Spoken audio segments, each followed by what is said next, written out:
Do you remember those awkward grocery ads, the ones so strange it's hard to believe they were real? In the 1970s, bright aisles and bold slogans turned everyday shopping into comedy and confusion. Looking back now, were we laughing with the times or quietly cringing beneath the charm? In the 1970s, nothing said elegant dining like a trembling tower of gelatin filled with chopped ham, olives, and globs of mayonnaise. The Jell-O salad perfection had promised that this wobbly creation was the height of sophistication, a dish fit for cocktail parties and Sunday dinners alike. Housewives were shown proudly sliding a mold from its tin, surrounded by smiling guests pretending it looked appetizing. The ad copy insisted it was a glamorous new way to serve salad, as if gelatin could somehow elevate meat scraps to haute cuisine. What makes this ad unforgettable is how confidently it turned pure chaos into glamour. Green, glossy, and somehow patriotic. The image of ham cubes trapped mid-float in lemon gelatin wasn't just unsettling, it was a snapshot of an era obsessed with modernity, where presentation trumped flavor and novelty mattered more than sense. Watching it now, you can almost hear the laughter under the polite smiles and wonder, did anyone actually eat that shimmering mountain of confusion, or just stare at it in disbelief? Few ads capture the blind optimism of the 1970s like Tang's Breakfast of Astronauts campaign. Housewives in pastel kitchens poured bright orange powder into glasses of water, proudly telling their kids they were drinking what the astronauts drink. The space race had ended, but the marketing galaxy was still expanding, and Tang wanted to keep orbiting America's imagination. The commercials showed children hesitantly sipping the sugary concoction as a narrator boomed, "It's the taste of tomorrow," a line that aged faster than the product itself. In reality, Tang was a sugary, citrus-flavored drink mix with more chemicals than vitamins. But that didn't stop it from claiming energy for the day's adventures. Mothers were told it would make their kids smarter, stronger, and maybe even a little closer to the stars.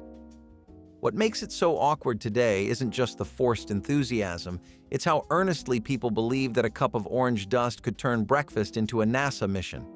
It's both charming and bizarre, a window into a time when science and sugar shared the same spoon. If you ever doubted the creativity of 1970s advertisers, look no further than the Vienna sausage party platter. Canned meat was molded, skewered, and stacked into elaborate towers, decorated with pineapple rings, maraschino cherries, and cocktail umbrellas. The ad proudly declared it the fancy new way to entertain. Imagine inviting your neighbors over and unveiling a pyramid of glistening sausages held together with toothpicks and wishful thinking. These ads treated canned meat like fine charcuterie, photographed under soft lighting to make it look glamorous instead of greasy.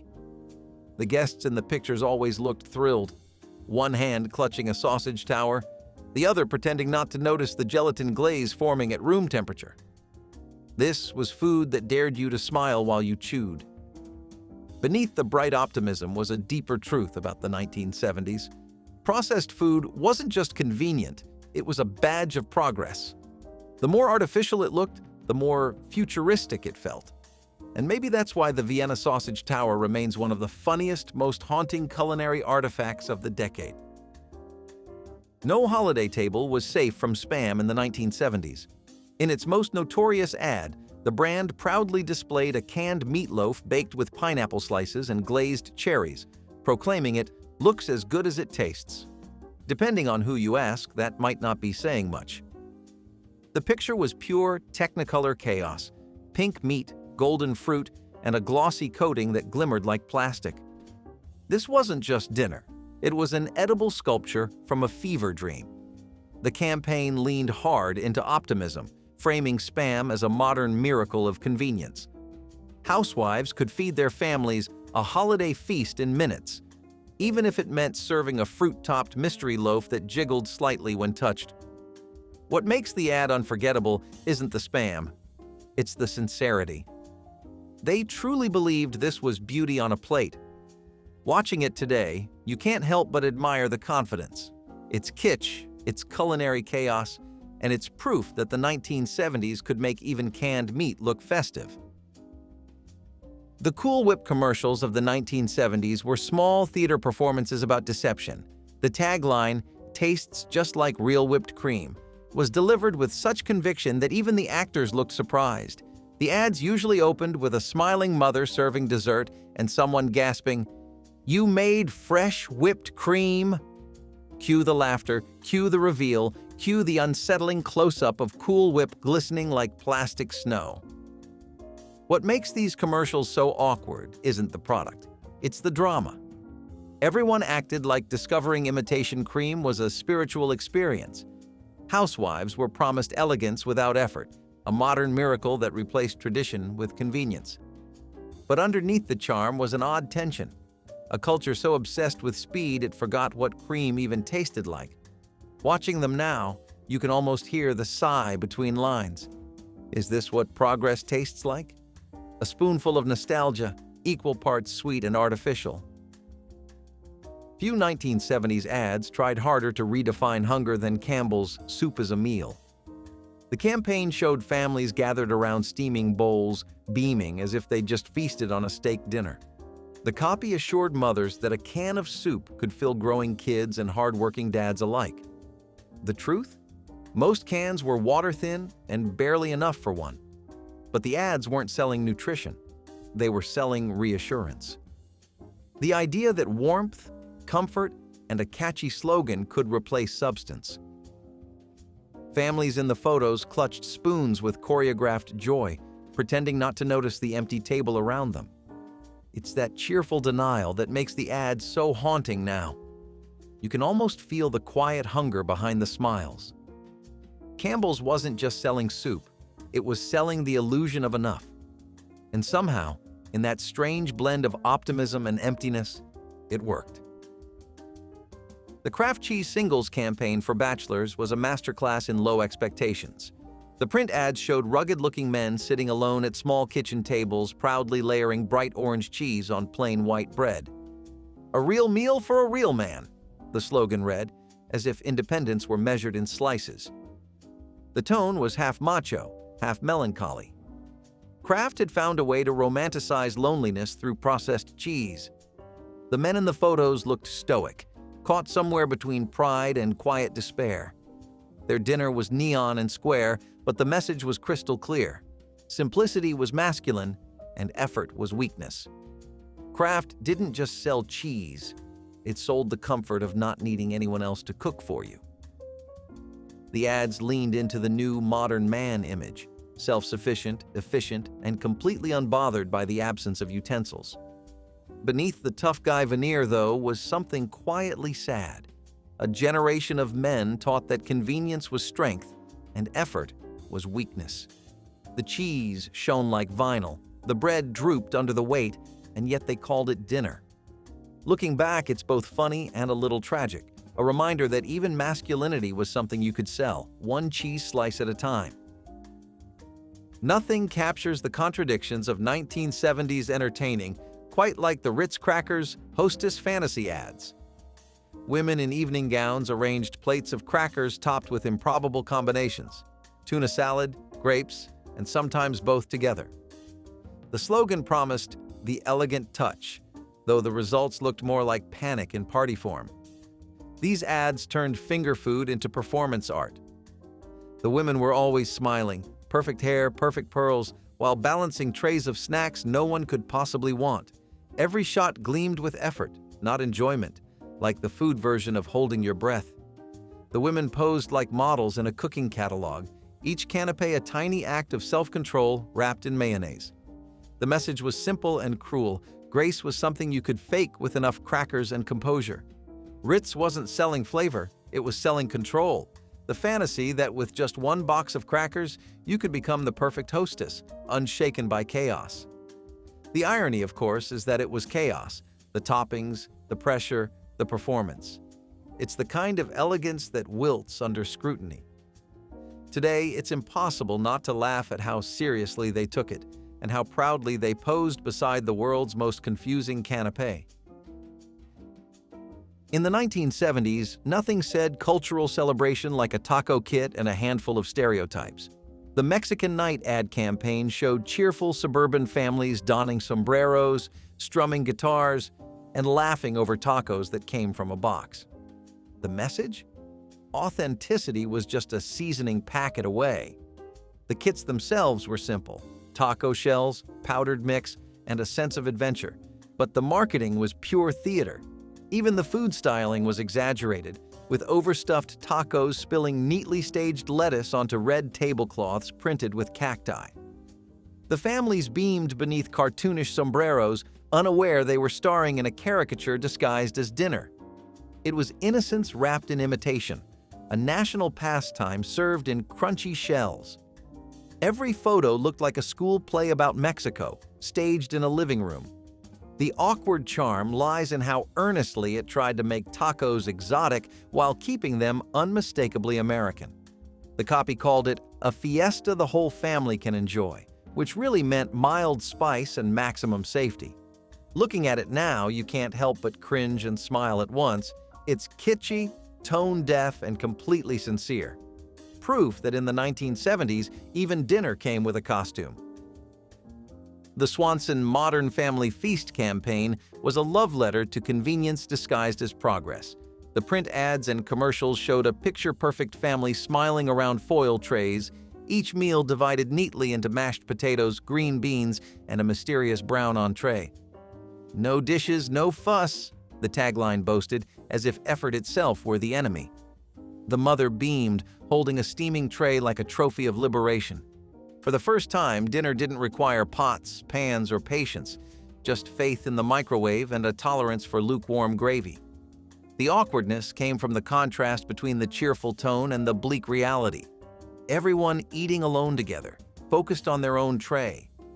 The 1970s promised that technology would bring families closer, but the Swanson ad shows the opposite, a quiet distance hidden behind the glow of convenience.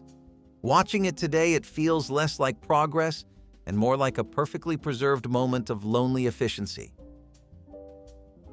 Before he crashed through walls and shouted his way into pop culture, the Kool-Aid man was just a pitcher. In the early 1970s, the ads featured a faceless glass jug of bright red juice, smiling at children with no eyes, no mouth, and no mercy. The tagline, "Cool it up," was meant to sound hip and modern, but the result was unsettling, a mix between a party invitation and a threat. Children in these ads danced in slow motion while the faceless pitcher poured itself into glasses as if Kool-Aid had achieved sentience. There was no mascot, no character, just a glowing red liquid promising instant happiness in powder form. Parents were told it was the fun way to keep kids cool, never mind the sugar high that followed.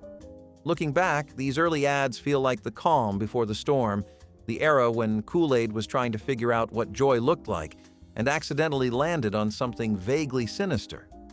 When the Kool-Aid man finally appeared, smashing through walls like a suburban superhero, it almost felt like the drink itself had escaped its glassy prison. Nothing screams health and hedonism, quite like disco dancers celebrating imitation bacon. The back O's salad revolution ads of the 1970s turned something as simple as soy flakes into a symbol of liberation. Men in polyester suits and women in glittery jumpsuits stood over bowls of lettuce, tossing fake bacon bits into the air with joy that bordered on hysteria. The copy declared it a new way to love your salad, as if crunchy red crumbles could save dinner, and maybe the decade. The campaign promised flavor without fat, sizzle without guilt, and glamour without effort. But beneath the glitter and jazz hands was something unmistakably awkward. The idea that throwing fake bacon on a salad could be a lifestyle. The smiles looked a little too wide, the lettuce too limp, the joy too staged. Back-O's weren't just a topping, they were a statement of artificial excess dressed as progress. Watching the ad now feels like watching a fever dream where everyone is dancing to the sound of a salad spinner. And talk they did. Kraft's Perfection salad was the stuff of suburban legend, a towering gelatin mold stuffed with shredded carrots, cabbage, celery, and dollops of mayonnaise. The tagline, "Your guests will talk about it," was probably the most honest line ever written, because there's no way anyone could see it and stay quiet. The ad's photo showed the quivering mass perched proudly on a silver platter, catching the light like a chandelier made of regret. It was meant to be classy, the ideal centerpiece for modern hostesses who wanted sophistication with a spoon. But sophistication melted under the weight of lime gelatin and mayonnaise. Guests in the photos smiled politely, holding forks mid-air, while their eyes said, "Why?" It was the 1970s obsession with form over flavor, a world where food didn't have to taste good, it just had to jiggle dramatically. Today, perfection salad stands as a beautiful disaster, proof that the road to elegance was paved with mayonnaise and questionable ambition. Breakfast met fashion in the most confusing way possible when Post-Toasties decided that cornflakes needed glamour. The Breakfast with Style ad campaign featured models lounging in shiny polyester pajamas, eating cereal from crystal bowls while sipping milk from champagne flutes. The tagline promised that mornings could be elegant again, as if the secret to sophistication was swapping orange juice for haute couture. Everything about the ad was staged like a Vogue photoshoot gone wrong. The lighting, the silk sheets, the way everyone stared lovingly at their cornflakes like they'd discovered enlightenment. Post wanted to elevate breakfast, but ended up turning it into surreal performance art. There's something both fascinating and unsettling about people pretending cereal is seductive. Maybe that's what makes the ad so memorable. It's an image of a world desperately trying to make ordinary life look glamorous, even if that meant eating cornflakes in bed while dressed like a disco ball.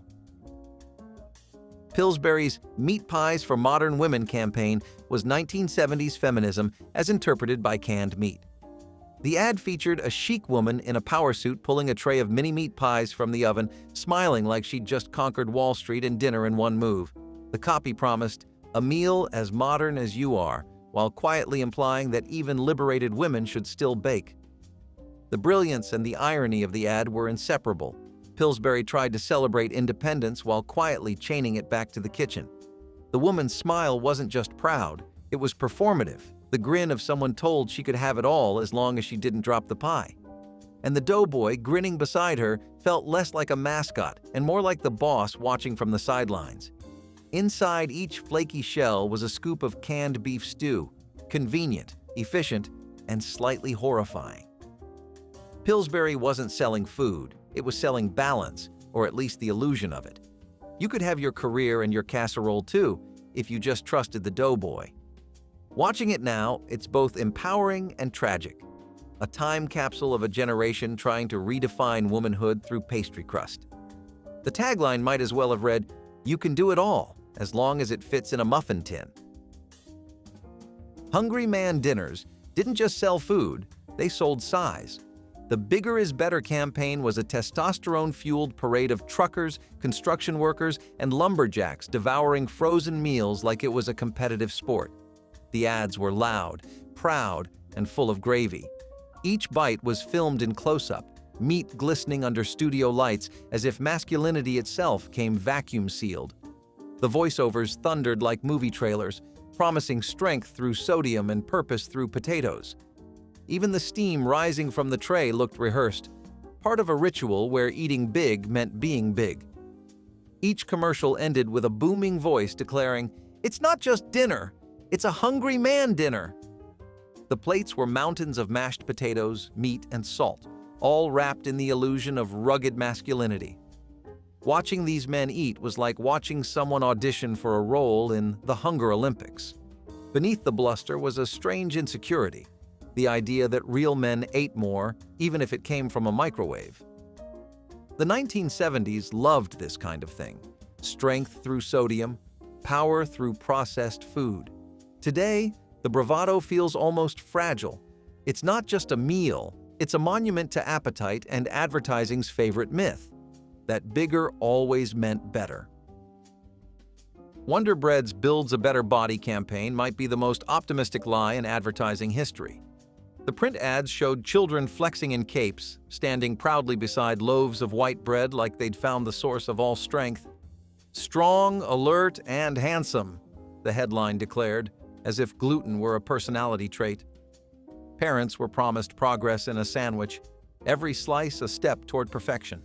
The kids in the photos beamed with comic book confidence, believing their peanut butter lunches were superpowers in disguise. It was innocence turned into marketing gold, the sweet belief that a loaf could raise both morale and muscle. The secret, they claimed, was vitamin enrichment, though what it really had was air, sugar, and hope. Parents were told that sandwiches made superheroes, and kids believed it. The imagery was bright, the tone was pure, and the message was unmistakable. White bread was the American dream in slice form. But behind the smiles was the quiet absurdity of it all, the belief that a loaf of processed flour could somehow build character. Looking back, it's hard not to grin at the innocence. It wasn't just bread, it was belief in a better, fluffier tomorrow. There are few things more unintentionally hilarious than Chef Boyardee trying to sell romance. The Romantic Dinner for Two campaign turned canned spaghetti into candlelit fantasy. Couples in polyester suits and shiny dresses sat across from each other at tiny tables, gazing lovingly over bowls of sauce that looked suspiciously orange. A violin played softly in the background as steam rose from aluminum, and somewhere between the flicker of candles and the canned aroma, love was supposed to bloom. The man leaned in, his polyester jacket squeaking audibly, while the woman twirled her fork with what could only be described as heroic effort. It was sincerity wrapped in absurdity, a generation trying to turn convenience food into passion. The tagline whispered, "A taste of Italy tonight," though everything about it screamed America in denial. The spaghetti was limp, the lighting was soft, and the chemistry was non-existent. Yet somehow, it worked. It made convenience food look aspirational. The ad wasn't really about pasta, it was about pretending. Pretending that a can of spaghetti could turn a Wednesday night into a Venetian getaway. It's awkward, yes, but also a little sweet. After all, who among us hasn't tried to make something humble feel like magic? Sanka's No More Nerves campaign is a perfect relic of 1970s advertising psychology. Calm down, drink this, and maybe your husband will love you again. The commercials showed frazzled housewives snapping at their families before a gentle voiceover intervened. Maybe caffeine is making you edgy. The solution? Sanka. Decaf coffee for the emotionally unstable homemaker. The transformation sequence was pure theater. A single sip, a sudden smile, and the soundtrack of domestic bliss swelling in the background. The husband looked relieved, the children beamed, and the woman returned to her quiet, caffeinated grace. What began as an ad for coffee ended as a public service announcement for compliance. The transformation was instant. One sip, and suddenly she was smiling, brushing her husband's shoulder, restored to domestic harmony. It's hard to watch now without wincing. Beneath the tranquil music was a clear message. Women's stress wasn't social or systemic, it was chemical. Just switch coffees and everything will be fine. The 1970s were full of ads like this, but Sanka's calm cruelty stands out. It didn't just sell decaf, it sold peace, obedience, and a quieter kind of control. When 7-Up declared itself the Uncola, it wasn't just selling soda, it was selling rebellion in a bottle. The print ads looked like dreams drawn on acid. Barefoot models in a jungle, clutching limes like sacred relics, surrounded by swirling typography that read things like the "un" of it all. The brand wanted to break free from cola conformity, but ended up creating something closer to a philosophy class poster. Every frame looked like it belonged on a dorm room wall, equal parts ad and hallucination. The slogans floated somewhere between poetry and nonsense, yet the message landed: be different. Drink the opposite. It was marketing as meditation, carbonation with counterculture flair. The images were wild and beautiful, part nature, part nonsense, and they worked precisely because they made no sense. 7-Up wanted to be the drink of the enlightened youth, the thinkers, the barefoot wanderers. Instead, it became a surreal snapshot of a decade drunk on freedom and fizz.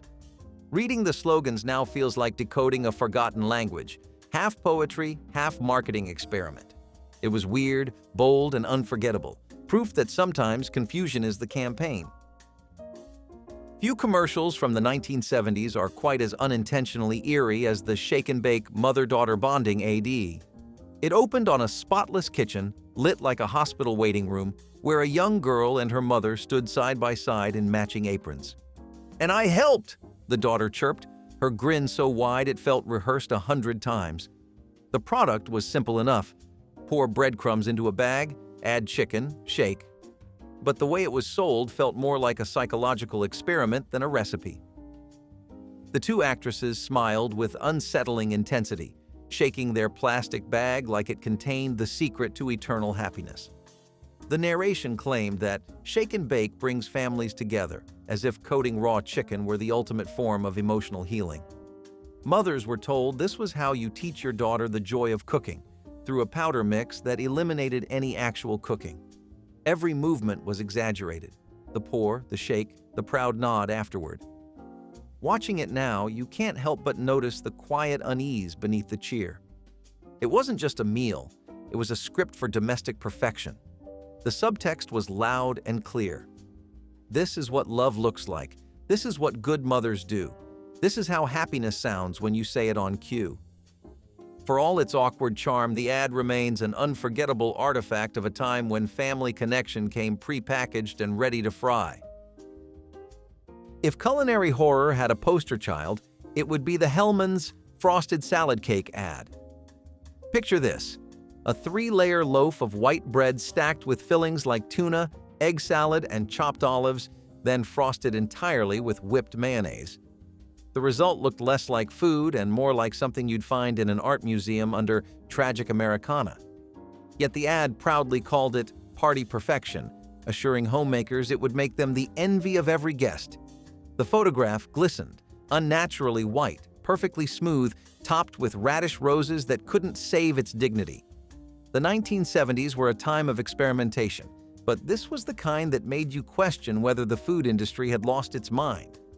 What's striking about the ad isn't just the absurdity of the recipe, it's the confidence. Hellmann's sold it like a revelation, claiming that mayonnaise could transform sandwiches into sculpture. "Frost it, slice it, serve it," the tagline urged, as if presentation alone could hide the taste of regret. The women in the photo smiled with unwavering pride, knives poised, unaware that the dish looked like dessert's evil twin. It's easy to laugh now, but back then, this was innovation. Processed ingredients, molded shapes, and colorless charm defined an era obsessed with convenience masquerading as creativity. Somewhere between the ambition and the mayonnaise, America convinced itself that good taste could be engineered. And maybe that's why the frosted salad cake, as bizarre as it is, still fascinates us. It's the perfect symbol of beauty, ambition, and bewilderment on a serving plate. There are few ideas in advertising history more tragically misguided than the chef's salad in a can. Imagine opening a metal can and being greeted by limp lettuce, hard-boiled egg pieces, ham cubes, and a puddle of dressing, all sloshing together in vinegar-scented despair. The tagline, "Open, pour, enjoy freshness," felt less like a promise and more like a dare. The ad showed a woman at her office desk, smiling as she poured the contents of the can onto a plate. The salad didn't so much pour as it plopped, forming a wet mound that defied appetite. Yet the copy described it as a gourmet solution for the modern woman on the go. The campaign was built around convenience, freshness without effort, nutrition without preparation. But even in its time, audiences weren't entirely convinced. Freshness and can rarely belong in the same sentence, and the 1970s obsession with packaged meals had clearly gone too far. What made the ad so unforgettable was its unwavering optimism. The photo was bright, the woman was glamorous, the salad was grayish. This was the future of lunch, they said. The idea that modernity could be eaten with a can opener. Looking back, it's both ridiculous and endearing. A time capsule from when America truly believed technology could make even lettuce shelf-stable. And maybe, in some strange way, it did. Just not in a way anyone wanted to taste twice. The 1970s gave Mr. Peanut a makeover nobody asked for. In an effort to modernize the century-old mascot, Planters launched a series of ads dressing him in bell-bottoms, open shirts, and oversized sunglasses. "Peanuts are groovy again," the tagline read, as Mr. Peanut struck a pose somewhere between disco dancer and used car salesman. Gone was the stately monocle and top hat. Now he was the embodiment of cool, leaning on his cane like he'd just come from a roller rink. The ad featured vibrant colors, flashing lights, and even a slogan that promised peanuts were the snack that swings. It was an attempt to connect with youth culture, but it ended up looking like your dad crashing a disco. There was something painfully sincere about it, though. Mr. Peanut, once the face of polite snacking, was now a symbol of generational panic, trying desperately to stay relevant in an age of lava lamps and shag carpets. The photos are hilarious now, but they also capture the awkward transition of American branding. Old-world formality colliding with polyester cool. Planters wanted to prove that tradition could groove, that even a peanut could dance to the beat of change. The result was one of the most charmingly misguided campaigns ever printed. A dapper legume lost at Studio 54, trying his best to be hip while still clutching his cane. And maybe, just maybe, that's why we love him more for it. Tab's Liberated Women Drink Tab campaign tried to mix feminism with fizz, and fizz won. The ads featured sleek, confident women in bikinis, striking power poses on beaches or office chairs, holding shiny cans of Diet Cola like trophies of independence. The tagline promised freedom, but the copy focused almost entirely on appearance. Be yourself. Be beautiful. Be slender. It was empowerment rewritten through the male gaze, turning liberation into another form of consumption. The campaign claimed that drinking Tab was a lifestyle choice, a declaration that you could have it all: career, confidence, and a waistline small enough to fit into disco pants. The irony was hard to miss. While women marched for equality, advertisers handed them soda. The visuals were glossy, the music upbeat, the message quietly condescending. Yet, despite its contradictions, the ad struck a cultural chord. It reflected the decade's shifting identity, where independence was celebrated but still had to look camera-ready. Watching it now feels like peering into a mirror lined with neon slogans. The women smile, the cans sparkle, the ocean glows pink in the background, and somewhere between the bubbles and the bravado, you sense both pride and exhaustion. Tab wasn't just selling a drink, it was selling the illusion of control in a world that still wasn't ready to give it. And that's what makes it unforgettable. An ad that tried to toast liberation, but ended up bottling its contradictions instead. Beer commercials featuring kids or teens are perhaps the most unsettling examples of advertising gone too far. Some spots blurred the line, showing minors in scenes of celebration or casually included in parties where beer flowed freely. The implication was clear: drinking was part of growing up, and everyone, even the young, could join in. Smiling teens clinked glasses, or children appeared in the background of ads that otherwise focused on adult fun. The casual nature of these portrayals made alcohol look normal and harmless for all ages. Critics called them out, but companies defended the ads as playful or symbolic. The truth is, they were planting seeds early, using images of youth to build comfort with their products. Looking back, it is hard to imagine how these spots ever aired without backlash. Today they feel shocking, but in their moment, they were brushed off as clever marketing. It is a chilling reminder of how blurred the lines once were. Weebles were one of those toys that came with a catchphrase you could not forget. Weebles wobble, but they do not fall down. These egg-shaped figures had weighted bottoms that made them pop back upright no matter how hard you pushed them over. They came in all sorts of costumes: clowns, astronauts, farmers, and usually had little playsets like houses or cars. The joy came from pushing them down as hard as possible, only to watch them bounce back upright with stubborn determination. Parents loved them because they were nearly indestructible, and kids loved them because they seemed alive in their own silly way. Even when a Weeble got a little scratched or dented, it only added to its charm. Proof that it had survived countless rounds of wobbling chaos. Kids loved knocking them around, watching them roll and spin before bouncing upright again. The promise was that they did not fall down, but every kid knew stepping on one or smashing it too hard against the floor could prove otherwise. They were simple, indestructible fun, until someone left them scattered around the room like landmines. Still, Weebles were the kind of toy you could play with endlessly without ever needing instructions, batteries, or a plan. They were silly, durable, and absolutely unforgettable. Chlorofluorocarbons, CFCs, and aerosol sprays were in everything from your mom's hairspray to your dad's deodorant, and back then, nobody thought twice about it.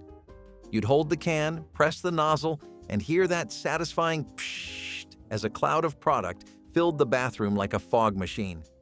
It was all part of the routine: style, spray, suffocate. The scent lingered, the mist settled, and somewhere high above the earth, the ozone layer took another hit. CFCs were hailed as miracle propellants, but they were also silent saboteurs, breaking down ozone molecules and letting ultraviolet radiation pour in. It wasn't until scientists noticed a literal hole forming over Antarctica that the alarm bells rang, and suddenly the hairspray that made your bangs defy gravity didn't seem so harmless anymore. By the late 1980s, global treaties stepped in, banning or phasing out CFCs in favor of safer alternatives. Today's aerosol cans may still mist, but they don't punch holes in the sky. Still, if we're talking about scents that stuck around, sometimes in your nostrils, sometimes in your brain, the next culprit was in your pencil box. Creepy crawlers. Thingmaker ovens were both brilliant and absurd. Kids were given little metal molds, bottles of goo called Plasti-goop, and a miniature oven powered by a real hot plate. You squirted the goop into the mold, slid it into the oven, and waited while it baked into rubbery bugs, worms, and other gross creatures. The smell alone was unforgettable, a sharp, plasticky odor that filled the kitchen and made parents shake their heads. Every kid who owned one ended up with at least one burn mark as a badge of honor, and yet the danger only added to the thrill, because it felt like you were doing something you were not supposed to. The results were oddly satisfying: colorful little critters you could collect, trade, or use to scare your sister. But the process? Pure chaos. The ovens got dangerously hot, the fumes smelled like burning plastic, and more than a few kids burned their fingers trying to peek too soon. Parents called it unsafe, but kids loved the mix of science experiment and gross-out factor. The toys had a way of making you feel like a mad scientist, cooking up monsters in your own lab. Despite the danger, creepy crawlers became a cult classic, a perfect example of the 1990s approach to toys. If it looked fun, a little fire hazard was no big deal. Cigarette ads on primetime television were once as common as commercials for laundry detergent. Before the bans, some of the biggest stars in entertainment openly endorsed cigarette brands during family shows. Popular actors, athletes, and even talk show hosts lit up on screen, promising smoother flavor or cleaner smoke. The ads were not limited to late-night hours either. They aired during the very programs kids and parents watched together.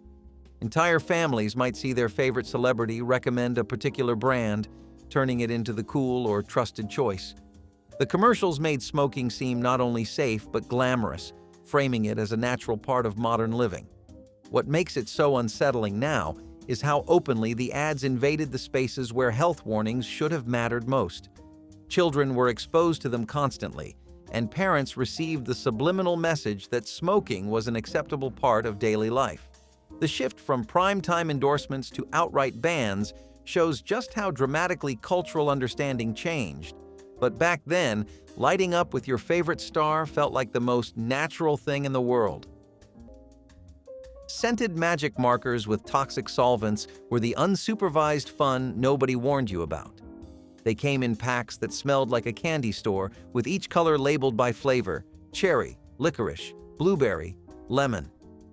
Kids passed them around like scratch-and-sniff stickers, scribbling in workbooks and then immediately holding the tip an inch from their nose for a big whiff. The problem? The scents weren't from actual fruit. They were from chemical solvents. Some of the original markers contained toluene and xylene, industrial-grade fumes that were more at home in a paint shop than a second-grade classroom. Teachers joked about kids getting high on markers, but it wasn't always a joke. While they weren't strong enough to cause real harm in casual use, repeated sniffing could cause dizziness and nausea, and in high enough doses, serious neurological issues. Eventually, the formulas were reformulated, replacing the risky solvents with kid-safe alternatives. But back in the day, the only warning label was, "Do not ingest." That didn't stop anyone from coloring their nose red and calling themselves Rudolph. And if you thought sniffing markers was sketchy, wait until you hear what was hiding in your cereal bowl.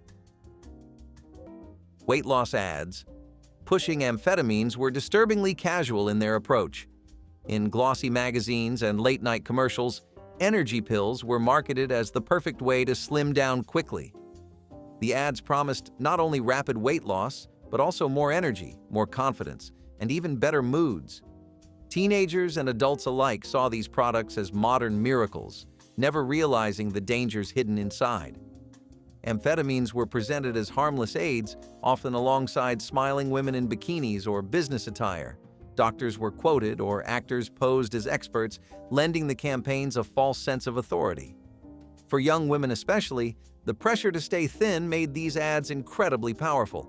Families flipped through pages that treated dangerous substances like harmless supplements.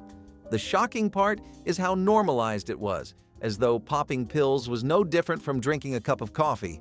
These ads highlight just how far companies went to profit off insecurity, no matter the cost. Slinky Dog was the awkward cousin of the classic Slinky. Instead of just a metal spring, this toy had a plastic dog's head and tail connected by a slinky for a torso. You could tug it along on little wheels, and the body would stretch and bounce in a comically wobbly way. Kids often treated Slinky Dog like a real pet, dragging it around the house as if it were alive. The spring body made it unpredictable. It might stretch smoothly one minute, then suddenly tangle itself into a hopeless knot the next. Parents spent more time untangling Slinky Dogs than kids did playing with them, but the goofy charm always won out. Kids loved pulling it around, even though the slinky body had a bad habit of getting tangled. The spring could twist, bend, or even snap if stretched too far, leading to a very sad, droopy dog. Still, its goofy charm made it a staple of toy collections. Long before it became famous in the Toy Story movies, Slinky Dog was a weird, wonderful invention that turned a simple spring into a character. Kinder Surprise eggs were the forbidden fruit of the 1990s playground. Everywhere else in the world, kids happily cracked open chocolate eggs to find tiny buildable toys hidden inside. But in the United States, they were illegal, thanks to laws banning non-food items embedded in candy. That ban turned them into an object of myth, with kids whispering about the magical candy they could never legally have. Relatives coming back from overseas became heroes if they smuggled Kinder eggs in their luggage. Holding one felt like touching contraband candy gold. The logic was simple. Small plastic toys inside chocolate posed choking risks for kids. Of course, that only made American kids want them more. Travelers bragged about smuggling Kinder eggs from Europe or Canada, showing off the little capsules like treasure. The eggs combined two of the greatest childhood joys, candy and toys, into one irresistible package. For everyone outside the United States, they were a sweet staple of childhood. For American kids, they were legendary contraband. Banned food dyes like red dye. Number 2 were once sprinkled into everything fun. Sodas, candies, breakfast cereals, even maraschino cherries. If it was bright and artificial, red dye number 2 probably had something to do with it. The shade was electric, almost glowing, and it turned even the most boring snack into a psychedelic experience. But behind the rainbow hues was a harsh reality. Studies in the 1970s linked the dye to tumor growth in lab animals, and although the evidence was debated, it was enough to cause widespread concern. In 1976, the FDA pulled the plug, banning the dye in food products across the United States.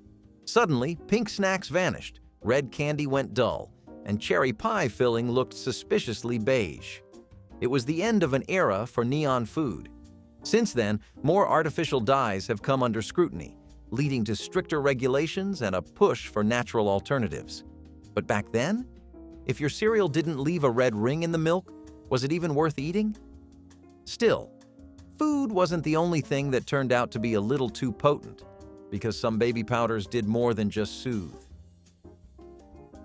Flame-retardant pajamas with PBDEs were supposed to be the ultimate kid-safe sleepwear. You'd slip into those polyester two-pieces printed with race cars or unicorns, and your parents could sleep easy, knowing you were protected. After all, they were labeled flame-resistant, right?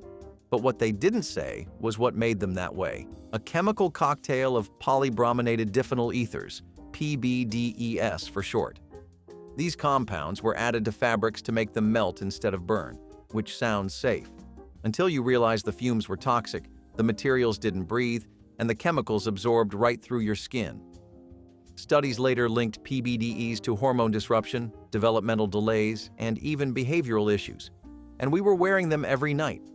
In summer, they clung to sweaty skin like a wet plastic bag.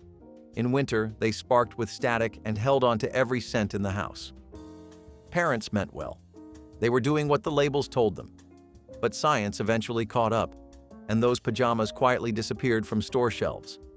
Today, you'd be hard-pressed to find a kid's outfit with those same flame-retardant additives. But back in the 70s, if it said safe, people trusted it, even if it smelled like melted crayons. And just beyond the back door, an even bigger danger was sprayed on like a blessing. Yo-yo water balls were the definition of a playground craze that went too far. They were squishy, liquid-filled balls attached to stretchy cords that you swung around like a yo-yo. At first, they felt amazing: cold, squishy, bouncy, and endlessly fidget-worthy. Kids smacked them against the ground, walls, or their own hands, laughing at the splat-like bounce. But the longer they stuck around, the more obvious the hazards became.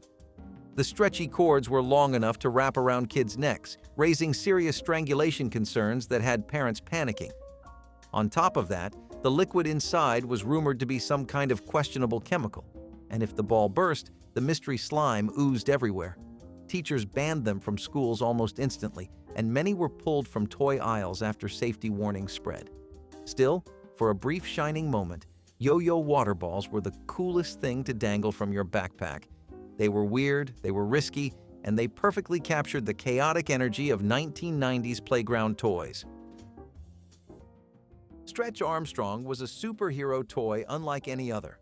Instead of hard plastic, his body was made of thick rubber filled with a mysterious goo that let you stretch him to impossible lengths. You could pull his arms across the room, twist his legs into knots, or stretch him between two kids like a tug-of-war rope. Every kid tested his limits, wondering just how far he could go before something gave way. When he finally leaked, it felt like discovering forbidden knowledge, the secret of what really lived inside Stretch Armstrong's skin. For many, that first tear was both horrifying and thrilling, a rite of passage that proved you had pushed the toy beyond its design. Slowly, he would snap back into shape, at least most of the time. The goo inside was rumored to be some kind of corn syrup-like substance, which made the toy sticky and a little unsettling if it ever leaked. Parents hated when he tore, but kids saw that goo as proof of his weird, stretchy magic. Stretch Armstrong was a perfect mix of superhero fantasy and scientific oddity, making him one of the strangest and most beloved toys of the 1980s. Cigarette billboards near schools were once an everyday sight, and few thought twice about it. Bright cartoon-style ads loomed over sidewalks where children walked daily, making smoking look playful and exciting. Companies filled the billboards with friendly mascots, colorful lettering, and smiling faces that seemed closer to comic strips than serious health warnings. Kids waiting for the bus could not miss them, and many grew up associating smoking with fun rather than danger. For advertisers, it was a smart way to plant brand loyalty early, long before the children could even buy their first pack. Parents often complained, but with so few restrictions at the time, tobacco companies had free rein to place ads wherever they pleased. These billboards turned neighborhoods into playgrounds of persuasion, normalizing cigarettes for a whole generation. The fact that they towered so casually near elementary schools is shocking today, but back then it was considered clever marketing. It took years of public outcry and health campaigns before regulations finally banned the practice. Until then, those billboards stood as bright, smiling invitations to a lifelong habit. Glass baby bottles with rubber nipples were the parenting standard of the time. No fancy sterilizers, no microwave steam bags. Just a pot of boiling water on the stove, a handful of bottles, and a prayer you didn't melt the rubber or scald yourself. These bottles were sturdy, heavy, and dangerously slick when wet. The rubber nipples had a faint, plastic meets rubber scent that never quite left, no matter how many times you rinsed them. If one fell, it shattered. If you lost a nipple ring, good luck finding a replacement before dinner. But this was the norm. Parents spent a surprising amount of time tending to bottle paraphernalia like lab technicians. Eventually, plastic took over, but even that came with its own controversies: BPA, phthalates, and microplastics. Modern parents may have fewer shards to deal with, but also face new concerns. Back then, it was simple: glass, rubber, boil, repeat. But for all the risks inside the kitchen, some of the most dangerous moments happened in plain sight, on the sidewalk, in the yard, or right outside your front door. Aqua Dots were the ultimate craft toy gone wrong. The beads came in dozens of bright colors, and kids used templates to create patterns on plastic boards. A spritz of water fused them together, leaving behind keychains, shapes, and art to proudly show off. The excitement came from watching those tiny beads magically harden into real creations. It felt like alchemy for kids. Parents praised them as a miracle toy because cleanup was easy and projects looked impressive without glue or glitter everywhere. For a while, they seemed like the perfect blend of fun and wholesome creativity. At first, parents thought they were genius, simple, creative, and less messy than paint or clay. But then the news broke. The chemical coating on Aqua Dots turned toxic inside the body, metabolizing into a substance similar to a date rape drug if swallowed. Suddenly, this harmless craft kit was making national headlines. Beads were recalled, lawsuits followed, and horrified parents swept them out of toy boxes forever. Still, kids remembered them as the magic beads that turned into danger overnight. Looking back, it is wild how something meant to encourage creativity ended up on the banned list. Toy ads with zero safety disclaimers were everywhere in the 1970s, and the products they pushed now seem almost unreal. Lawn darts with sharp metal tips, BB guns that fired real pellets, and chemistry kits packed with dangerous chemicals were all pitched directly to children. Commercials made these toys look adventurous and exciting, showing kids running through backyards or mixing bubbling concoctions without a hint of warning. One ad even showed kids launching lawn darts high into the air, cheering as they landed in the grass with no adults around.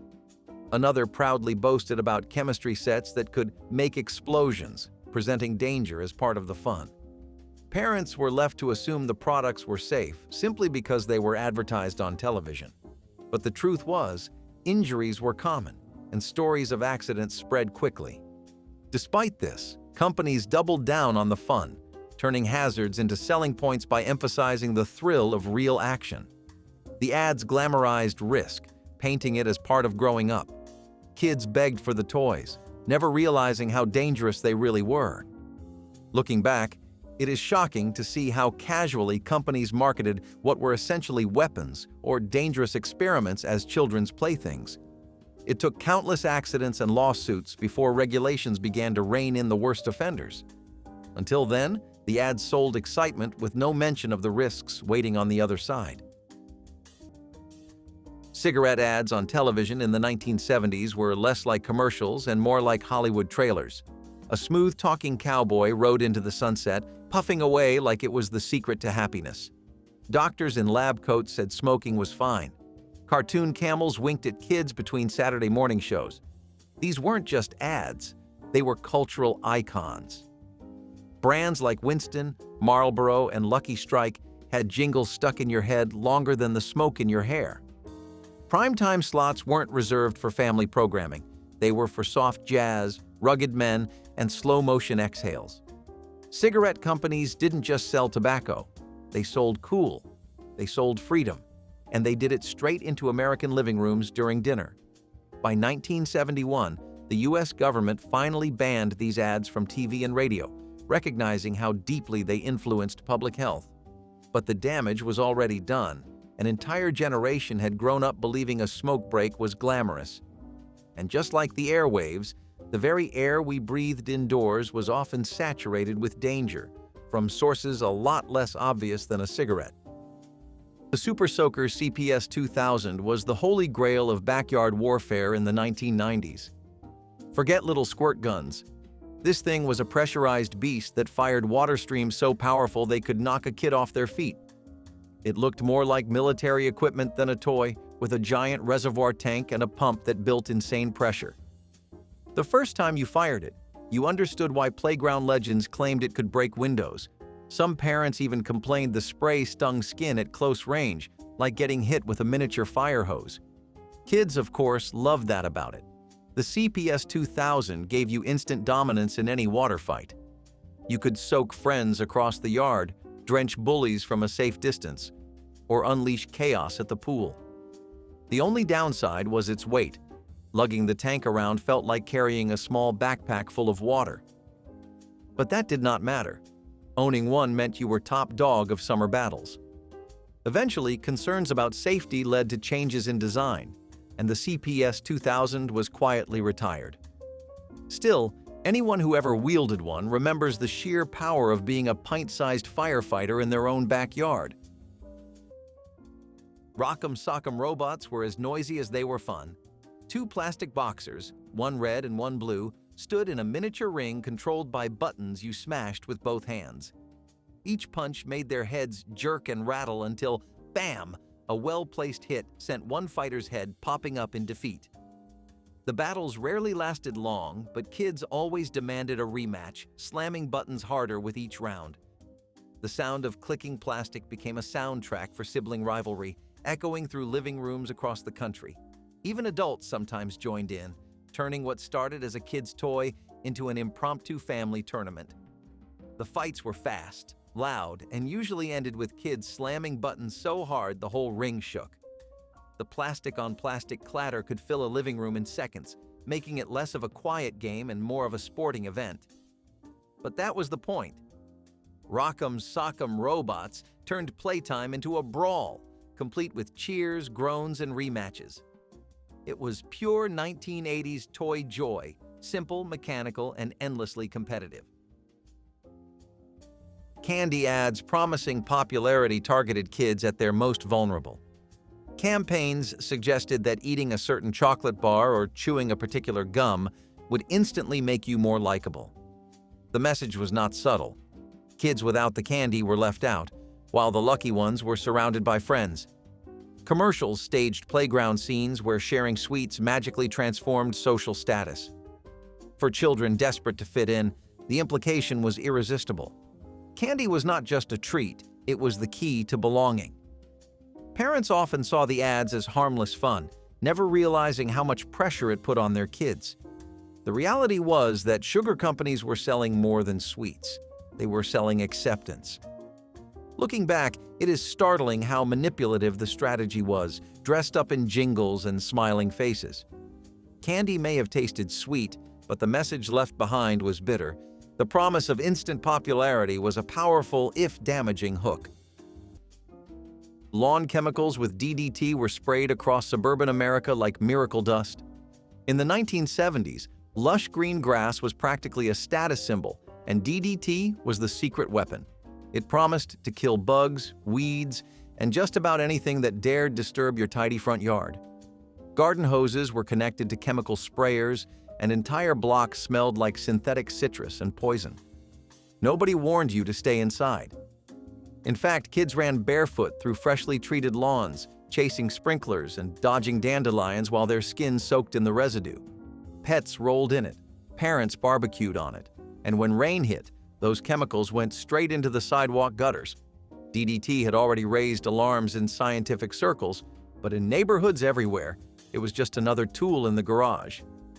The packaging featured sunny lawns and happy families, not skulls or warnings. It wasn't uncommon to see a bottle of weed killer sitting on the porch next to the lemonade. By the late 1970s, it was banned for agricultural use in the United States. But traces lingered in soil and water for years. It affected birds, fish, children, pretty much everything it touched. Today, DDT is infamous for its lasting environmental impact and connection to declining wildlife populations. But back then, it was just part of Saturday chores. And if your lawn didn't smell like chemicals, your furniture definitely did. If these awkward grocery ads made you laugh, cringe, or question reality itself, tell us your favorite below. Give that like button the retro love it deserves, and subscribe so you never miss another strange slice of America's past.